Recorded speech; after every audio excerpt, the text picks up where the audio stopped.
یہاں یہ مشہور سوال پیدا ہوتا ہے کہ جس امر کے لیے دعا کی جاتی ہے اگر وہ مقدر ہو چکا ہے تو بندہ دعا کرے یا نہ کرے. یعنی اگر کوئی بات ہماری تقدیر میں لکھ دی گئی ہے تو پھر ہم اس کے لیے دعا کریں یا نہ. کبھی سوال پیدا ہوا آپ کے دل میں یہ کہ اگر میری موت لکھ ہی دی گئی ہے تو پھر زندگی مانگنے کا کیا فائدہ؟ اگر کوئی بیمار ہے تو ہم زیوم کر لیں سے تو مر ہی جانا ہے، اس کی صحت کی دعا کس لیے کرنا؟ کیونکہ اس کی تقدیر میں ہے کہ فلاں تاریخ کو یہ مر جائے گا. تو اگر وہ مقدر ہو چکا ہے تو بندہ دعا کرے یا نہ کرے. اور اس شک کی وجہ سے انسان کیا ہوتا ہے، پھر دعا نہیں کرتا اور وہ شکی ہو جاتا ہے. شک انسان کو شکی کر دیتا ہے. اس کا وقوع میں آنا لابدی اور ضروری ہے. لابد عربی میں کہتے ہیں لازم. اور اگر وہ مقدر نہیں ہے تو بندہ سوال کرے یا نہ کرے وقوع میں نہیں آئے گا. یعنی اگر کچھ ہونا ہے تو ہو جائے گا، نہیں ہونا تو نہیں ہوگا. دعا مانگنے کا کیا فائدہ؟ سمپل ورڈز میں عام طور پر لوگ اس طرح ریاکٹ کرتے ہیں. اس مغالطے کو، مغالطہ کیا ہوتا ہے؟ غلط فہمی کو ایک گروہ نے صحیح سمجھا، کہا ہاں بالکل ٹھیک ہے ایسے ہی تو ہے، اور دعا اور التجا کو بالکل چھوڑ دیا. اس بنا پر یہ گروہ اس امر کا قائل ہو گیا کہ سوال، دعا، التجا سے کوئی فائدہ حاصل نہیں ہو سکتا، کوئی فائدہ نہیں دعا کرنے کا، وہی ہوگا جو ہونا ہے. کچھ لوگ اس عقیدے کے قائل ہو گئے. یہ اس کی انتہائی جہالت اور دلالت و گمراہی ہے. ایسا سوچنا کیا ہے؟ جہالت، دلالت، گمراہی، شیطان کا ڈالا ہوا وسوسہ بیسیکلی. علاوہ ازیں اپنے مسلک میں یہ گروہ خود متناقض ہے، سیلف کنٹرڈکشن کا شکار ہے. خود متناقض، خود یعنی سیلف، متناقض یعنی کنٹرڈکٹری. اس کے مسلک یعنی اس کی سوچ اور طریقے میں جس پہ یہ چل رہا ہے باہمی تضاد اور تخالف یعنی مخالفت پائی جاتی ہے، یعنی سیلف کنٹرڈکٹری ہے. کیونکہ اگر یہ لوگ اپنے اس مسلک کو بطور کلی مان لیتے ہیں تو دنیا جہان کے تمام اسباب کا تعطل واجب اور ضروری ہو جاتا ہے. یعنی اگر بات یہی ہے تو پھر دنیا میں ہر سبب بیکار ہے، کوئی سبب بھی اختیار نہیں کرنا چاہیے. دعا بھی کیا ہے؟ سبب ہے نا، جیسے اور بہت سے سبب ہوتے ہیں کام ہونے کے. تو اگر اس کو آپ سمجھے کہ یہ کوئی فائدہ نہیں ہے، اس کا مطلب یہ ہے کہ دنیا میں پھر کسی بھی کام کے کرنے کا کوئی فائدہ نہیں ہے، کوئی سبب نہیں اختیار کرنا چاہیے. یہاں سے گھر جانا ہے، چلے جائیں گے. گاڑی کی کیا ضرورت ہے؟ گاڑی منگائیں یا نہ منگائیں، چلے جائیں گے. بھوک لگی، تقدیر میں ہوگا، کھانا مل جائے گا. کچھ کوشش کریں یا نہ کریں کوئی فرق نہیں پڑتا، جو ہونا ہے ہو ہی جائے گا. اس مسلک کے قائل سے کہا جائے کہ اگر سیری اور سیرابی تیرے لیے مقدر ہو چکی ہے تو وہ ہو کر رہے گی، تو کھائے یا نہ کھائے، پانی پیے یا نہ پیے. اور مقدر نہیں ہے تو ہرگز سیری اور سیرابی حاصل نہ ہوگی. اسی طرح اگر اولاد تمہارے مقدر ہو چکی ہے تو وہ یقیناً ہو کر رہے گی. اپنی بیوی باندھی سے خلوت و ہم بستری کرو یا نہ کرو، یعنی شادی کرو یا نہ کرو. اور مقدر نہیں تو ہرگز اولاد نہ ہوگی، خلوت و ہم بستری کرو یا نہ کرو. پھر تمہیں نکاح کی یا باندھی کی کیا ضرورت ہے؟ دنیا کے سارے اسباب اور اسباب کے سارے سلسلے کو اسی طرح سمجھنا چاہیے. کیا اس خیال کے آدمی کو عقل مند، بلکہ عقل مند تو کیا انسان بھی کہا جا سکتا ہے جو یہ سوچے؟ جبکہ حیوانات اور چوپائے تک وہ اسباب فطرتاً مہیا کرتے ہیں جن سے ان کی بقا اور زندگی وابستہ ہے. ان لوگوں سے تو حیوانات اور چوپائے زیادہ عقل مند ہیں اور سمجھدار کہے جائیں گے. یہ لوگ تو حیوانات سے بھی گئے گزرے. قرآن پاک میں آتا نا، اولئک ھم کالانعام بل ھم اضل سبیلا. اور یہ کن لوگوں کے بارے میں ہے؟ جو اس طرح کی سوچ رکھتے ہیں، جو عقل سے کام نہیں لیتے، جو سوچتے نہیں. بعض اپنی فطانت اور زیرکی کا ثبوت دیتے ہوئے یہاں تک کہتے ہیں کہ دعا کرنا محض ایک تعبدی امر ہے. تعبدی کیا؟ یعنی عبادت ہے. دعا کا ہمیں حکم کیوں دیا گیا اور ہم دعائیں کیوں کریں؟ کیونکہ یہ عبادت ہے، اس ہم عبادت کر رہے ہیں. اللہ تعالیٰ دعا کرنے والے کو صرف اجر و ثواب عطا فرماتا ہے، یعنی فائدہ کو نہیں، ہونا مانا کچھ نہیں، بس ثواب مل جائے گا. حصول مطلب میں دعا کا کوئی اثر اور دخل نہیں. ان زیرک طبع انسانوں کے نزدیک قلب و زبان سے دعا یا التجا کرنے نہ کرنے میں حصول مطلب کے لیے کوئی فرق نہیں. زیرک طبع کا کیا مطلب ہے؟ یعنی بڑے سمجھدار، ہوشیار ہیں، ویری اسمارٹ، یعنی اپنے آپ کو بڑا عقل مند سمجھتے ہیں، تو انہوں نے یہ فلسفہ ایجاد کر رکھا ہے. ایک گروہ جو اس سے زیادہ زیرکی اور دانائی کا مدعی ہے، یعنی ایک ان سے بھی آگے ہے، کہتا ہے کہ حصول مطلب و مدعا اور قضاء حاجت کے بارے میں دعا ایک علامت اور نشانی کا حکم رکھتی ہے. اس سے جسٹ سمبل، یعنی دعا کی ریالٹی کچھ نہیں، ایک سمبولک چیز ہے. کسی بندے کو دعا کی توفیق میسر آئی تو یہ اس کی حاجت روائی اور حصول مدعا کی علامت ہے. یعنی اگر کوئی دعا کرے گا تو سمجھو کہ اس کے مطلب پورا ہونے والا ہے. اس کی مثال ایسی ہے کہ موسم برسات میں تم سیاہ بادلوں کی گھٹائیں اور سرد ہوائیں دیکھتے ہو تو یہ اس امر کی دلیل ہے کہ برسات ضرور ہوگی. یعنی دعا کیا ہے؟ بادل کی طرح. اگر دعا ہو گئی تو کیا ہوگا؟ مطلب یہ کہ معاملہ حل ہونے والا ہے. جیسے بادل آئے تو سمجھو کہ بارش آنے والی ہے. ان لوگوں کے نزدیک طاعات، عبادات کے اجر و ثواب اور کفر اور معاصی کے عقاب اور عذاب کا بھی یہی حکم ہے. کفر اور معاصی کیا؟ معاصی کس کو کہتے ہیں؟ گناہوں کو. عقاب کیا ہوتا ہے؟ سزا. اور عذاب کا بھی یہی حکم ہے. وہ کہتے ہیں کہ اطاعت اور عبادات، کفر و عصیان محض اجر و ثواب، عقاب و عذاب کی علامتیں ہیں اور کچھ نہیں. کیونکہ یہ چیزیں ثواب اور عذاب کے اسباب نہیں ہیں ان کے نزدیک غلط کرو، برا کرو، اچھا کرو، نیک کرو، بد کرو، ہونا مانا کچھ نہیں، سبھی برابر ہیں. تو وہ عمل کو بھی سبب نہیں سمجھتے. کس کا؟ جنت میں جانے کا. ان لوگوں کے نزدیک کسی چیز کو توڑنے سے ٹوٹ جانے، جلانے سے جل جانے، قتل کرنے سے قتل ہو جانے کا بھی یہی حکم ہے، کیونکہ یہ چیزیں ان امور کے لیے حتمی اسباب نہیں. وہ کہتے ضروری نہیں کہ کوئی چیز توڑے تو ٹوٹ ہی جائے، جلائے تو جل ہی جائے، قتل کرے تو قتل ہو بھی جائے، کہ ضروری نہیں کہ ایسا ہو. کبھی نہیں بھی ہوتا. کئی لوگ باریک بحثیں کرتے ہیں نا، اب آپ ان سے کہیں کہ یہ کریں تو کہتے ہیں ضروری ہے کہ ایسا کرے تو ہو جائے. مثلا آپ کسی بچے سے کہیں کہ پڑھو، تو کیا ضرورت ہے پڑھنے کی، کیا سارے پڑھنے والے پاس ہوتے ہیں؟ تو اس سے کیا پوچھنا چاہیے کہ نہ پڑھنے والے کب پاس ہوئے. اصل میں یہ ان مبالغہ آرائیوں میں سے ہے جب لوگ کہتے ہیں نا کہ ہم نے تو پڑھا ہی نہیں اور ہم پھر بھی پاس ہوئے. اس نے تو پڑھا ہی نہیں، اس نے تو کچھ کیا ہی نہیں اور اس کا سب کچھ ہو گیا. ہر وقت چانس اور اس طرح کی نا خیالی دنیا میں جیتے ہیں اور اسباب اختیار نہیں کرتے. تو ایسی جھوٹی باتیں بھی عام نہیں کرنی چاہیے. اس کا آخر مقصد کیا ہوتا ہے؟ بعض مائیں بڑے پراؤڈلی کہتی ہیں میں نے تو اپنے بچے کو کبھی پڑھتے دیکھا ہی نہیں، پھر بھی اس کی فرسٹ ڈویژن آ جاتی ہے. کیا آپ اس کو ہر وقت دیکھتی ہیں؟ سائے کی طرح اس کے ساتھ ہے. آپ کو کیا پتا کہ اسکول میں پڑھ لیتا ہوگا یا خود کسی وقت پڑھتا ہوگا، یا یہ کیسے ہو سکتا ہے کہ ایک شخص کچھ بھی نہ پڑھے اور پھر بھی وہ بہت اچھی طرح کامیاب ہو؟ اس طرح کی باتیں پھیلانا بھی ایک جرم ہے. کیوں؟ اس سے دوسروں کو کیا ملتا ہے؟ کون سا سبق؟ کچھ نہ کرو، کوئی فائدہ نہیں کچھ کرنے کا. اور ہماری قوم میں خاص طور پر یہ بات بہت عام ہے. محنت کا درس دینے والے بہت کم ہیں، اور خیالی دنیا میں رہنے والے، خیالی پلاؤ پکانے والے بہت ہیں. خوش فہمیوں میں جینے والے، کچھ کرو نہ کرو ہو ہی جائے گا، جنت بھی ایسے ہی مل جائے گی، اور دنیا میں بھی کچھ محنت کی ضرورت نہیں. تو دنیا میں کیا واضح فرق نہیں ہے پھر ہم میں اور ترقی یافتہ قوموں؟ وہ بائی چانس تو نہیں ترقی کر گئے، انہوں نے سخت محنت کی ہے، محنت کر کے اپنی دنیا بنائی، اور ہم صرف خیالوں میں جیتے ہیں کہ ہو ہی جائے گا. اور امتحان دینے میں بھی ہمارا طریقہ کار کیا ہوتا ہے؟ کیا کرتے ہیں؟ چانس پہ. ہر چیز چانس پہ ہے ہماری. لیکن کچھ لوگ تو بڑے عقل مند ہوتے ہیں، وہ ہر چیز چانس پہ نہیں رکھتے، مگر ایسے لوگ کم ہیں. کیونکہ یہ چیزیں ان امور کے لیے حتمی اسباب نہیں، کیونکہ ان چیزوں میں اور ان امور میں کوئی ترتیب و تعلق نہیں، محض ایک عادتی ربط و تعلق ہے. وہ کہتے ہیں بس یہ ایک عادت ہے، دیا سلائی جلاؤ تو آگ جل جاتی. کوئی ایسا اثر اور ایسا تعلق اور ربط نہیں جو بطور سبب اور علت کے ہو. وہ کہتے ہیں کہ یہ سبب نہیں کہ چیز پھینکے تو ٹوٹ جائے، وہ کیا کہتے ہیں بس یہ عادت ہے اور ایسا ہو جاتا ہے. ان کا یہ قول ظاہر، عقل، شرع، فطرت اور تمام اہل عقل و بصیرت کے خلاف. اس کو انڈر لائن کریں. کس کس کے خلاف ہے؟ عقل، شریعت، فطرت اور اہل عقل و بصیرت کے خلاف. بلکہ دنیا جہان کے عقل مند ارباب بصیرت ان کا مذاق اڑاتے ہیں. مذاق اڑاتے کا مطلب مذاق اڑاتے ہیں. سائل کے بیان کردہ دونوں مسلکوں کے علاوہ اس بارے میں ایک تیسرا مسلک ہے، اور وہی صحیح مسلک ہے. وہ یہ کہ امر مقدور اور مقدر اسباب کے ساتھ ساتھ مقدور و مقدر ہوا ہے. کیا مطلب ہے اس کا؟ مقدور کیا ہوتا ہے اور مقدر؟ مقدور کس وزن پر ہے؟ روٹ کیا ہے؟ قدر سے، تقدیر سے مقدور، جو چیز مقدر میں رکھی گئی.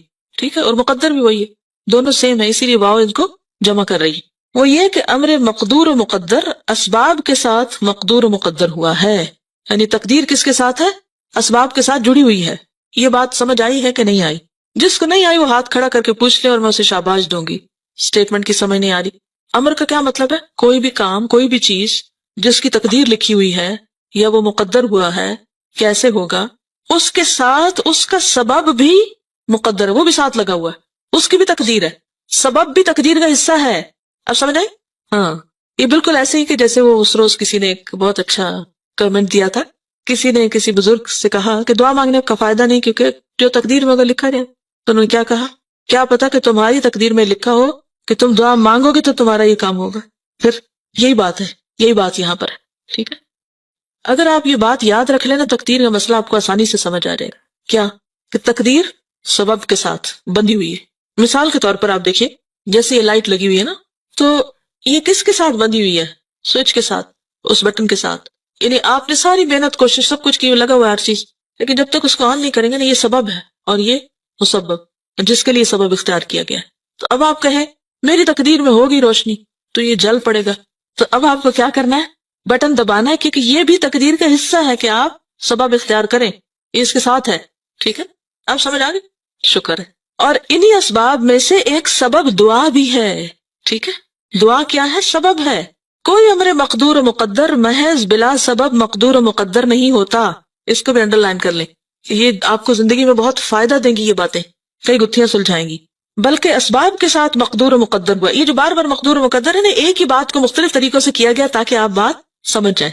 پس بندہ جب کوئی سبب عمل میں لاتا ہے، اس سبب کے ساتھ یعنی جب کوئی سبب اختیار کرتا ہے، اسے بٹن آن کرتا ہے، تو اس سبب کے ساتھ جو امر مقدور و مقدر ہے وہ بھی وقوع میں آ جاتا ہے، یعنی لائٹ جل پڑتی ہے، ٹھیک. اور سبب عمل میں نہیں لاتا تو اس سبب کے ساتھ جو امر مقدور و مقدر ہے وہ بھی وقوع میں نہیں آتا، ٹھیک ہے. مثلا سیری و سیرابی، کھانے پینے کے ساتھ، اولاد ہم بستری کے ساتھ، کھیتی اناج زمین پر دانے بونے کے ساتھ، اور جانور کی جان نکلنا ذبح کرنے کے ساتھ مقدور و مقدر ہے. اور یہی تیسری قسم صحیح اور حق ہے، ٹھیک ہے. اس تیسری قسم کے سمجھنے سے سائل محروم ہے. کون سا سائل؟ وہ جس نے سوال کیا تھا، اسے اس کے سمجھنے کی توفیق ہی میسر نہیں ہوئی. اس تیسری قسم کے لحاظ سے دعا و التجا ایک قوی ترین اور زبردست سبب ہے. اسی لیے حضرت عمر کہا کرتے تھے، یا اللہ اگر تو نے ہمیں بدبخت لکھا ہے تو تو ہی ہمیں خوش بخت لکھ دے. تو دعا کرتے تھے وہ. اور دعا جو ہے وہ کس کو بدل دیتی ہے؟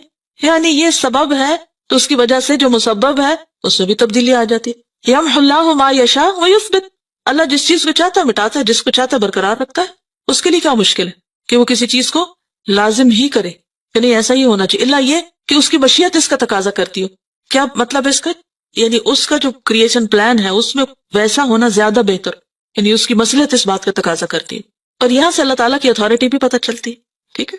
تو بعض اوقات سبب اختیار کرتے ہیں لیکن اس کے باوجود الٹیمیٹ اتھارٹی اللہ ہی کے پاس ہے کہ وہ وہاں سے اس کو آگے ہونے دے یا نہ ہونے دے. کیونکہ اگر وہاں چیک اینڈ بیلنس نہ ہو اور ہر چیز ہمارے ہلانے سے ہل جائے تو پھر کیا ہو؟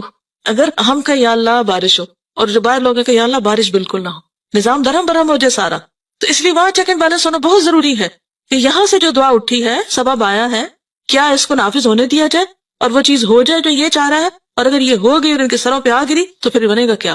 تو یہ جو اللہ نے اتھارٹی اپنے ہاتھ میں رکھی یہ بھی اس کی رحمت ہے. عام طور پہ لوگ تقدیر کو نعوذ باللہ اللہ کا ظلم قرار دیتے ہیں کہ اللہ نے تو ہمارے ہاتھ باندھ دیا، ہم تو کچھ کر ہی نہیں سکتے. تو یہ اللہ کی طرف سے ظلم نہیں ہے بلکہ کیا ہے؟ اس کی رحمت ہے کہ اللہ اپنے بندوں پر ہمیشہ مہربان ہے. جب کوئی ہماری دعا سن لی جاتی ہے تو بھی اس کی مہربانی ہے، اور اگر نہیں سنی جاتی تو بھی اس کی مہربانی. کس طرح کہ یہ بندہ ابھی 4 دن اور مانگے نا ذرا، کیونکہ اگر ابھی اس کو یہ چیز مل گئی جو یہ مانگ رہا ہے تو کیا ہوگا؟ یہ مجھے بھول جائے گا. اور جو کچھ پھر بندہ مانگتا رہتا ہے تو کیا خیال ہے کہ وہ ضائع ہوتا چلا جاتا ہے، وہ جمع ہوتا رہتا ہے. ہم یہاں پریشان ہیں کہ سنی نہیں جا رہی، اور وہاں اتنا کچھ جمع ہو رہا ہے کہ قیامت کے دن جب انسان اس حصے کو دیکھے گا اعمال نامے کے جو دعاؤں کے اجر پر مشتمل ہوگا تو تمنا کرے گا کاش دنیا میں میری ایک دعا بھی قبول نہ ہوتی اور یہ سب مجھے آج ملتا. تو اس لیے مانگنے کی توفیق مانگے، کبھی بھی مانگ کے مایوس نہ ہو. اگر کوئی چیز نہیں مل رہی، نہیں آ رہی، اس میں بھی خیر ہے، اس میں بھی بھلائی ہے.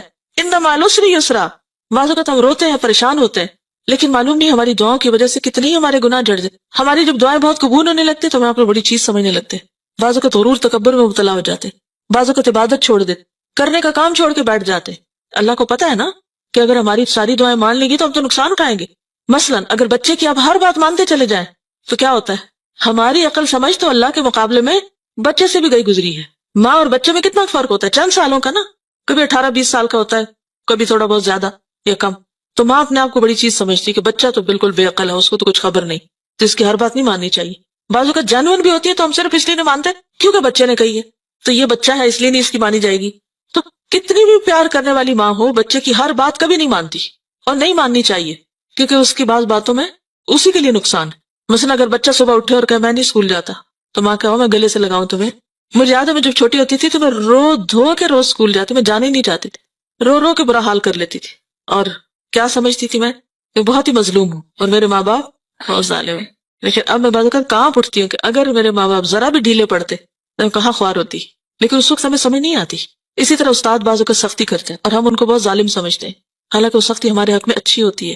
تو بہرحال میرے نزدیک جو چیز اچھی ہے میں اس پہ رو دھو کے دعا مانگ رہا ہوں. اب تو دے تو تیری رحمت، اب تو نہ دے تو میں پھر بھی ناراض نہیں، کیونکہ اس میں بھی میری ہی بھلائی ہے جو تو مجھے نہیں دے رہا. کیونکہ اگر مجھے مل جائے وہ جو میں مانگ رہا ہوں تو ہو سکتا ہے وہی میرے لیے ہلاکت کا باعث ہو جائے. تو یہ بھی اس کی رحمت ہے. بس اگر کسی امر مقدور کا وقوع دعا کے ساتھ مقدر ہے تو پھر یہ کہنا کسی بھی طرح صحیح نہیں کہ دعا سے کوئی فائدہ نہیں، جس طرح یہ کہنا صحیح نہیں کہ کھانے پینے اور دیگر حرکات اور اعمال سے کوئی فائدہ نہیں ہو سکتا. یقیناً حصول مطلب کے لیے دعا اور التجا سے زیادہ کوئی چیز مؤثر، مفید اور نفع بخش نہیں، اور اس سے بڑھ کر کوئی دوسرا سبب نہیں. کس سے بڑھ کر کوئی دوسرا سبب نہیں؟ دعا سے. اسی لیے آپ کوشش کے ساتھ دعا بھی لازمی کریں، ٹھیک ہے؟ یعنی دونوں چیزیں ساتھ ساتھ چلیں گی، یعنی ظاہری اسباب بھی اور دعا والا سبب بھی. مثلا ایک کام کو کرنے کے لیے، مثلا گھر میں داخل ہونا ہے آپ نے، تو آپ کیا کرتے؟ اپنی لاک کھولتے، اندر داخل ہوتے، داخل ہو گئے، ساتھ کون اور داخل ہو گیا؟ شیطان بھی داخل ہو گیا. اب وہ آ کے فتنے پھیلا رہا ہے، لڑائی جھگڑے کرا رہا ہے اور غلط کام ہو رہے ہیں گھر میں. اب آپ کیا کرتے ہیں کہ آپ دروازہ بھی کھول رہے ہیں اور اس کے ساتھ ساتھ دعا بھی پڑھ رہے ہیں. تو آپ ایک حفاظت کے ساتھ داخل ہو رہے ہیں، گھر سے باہر نکل رہے ہیں تو بھی یہی بات ہے. اب آپ دعا تو پڑھیں اور دروازہ نہ کھولیں، یہ بھی درست نہیں. آپ دروازہ کھولیں اور دعا نہ پڑھیں، یہ بھی درست نہیں. تو بہتر کیا ہے؟ بالکل اسی طرح بیمار ہیں آپ، دوا لینی ہے آپ کو.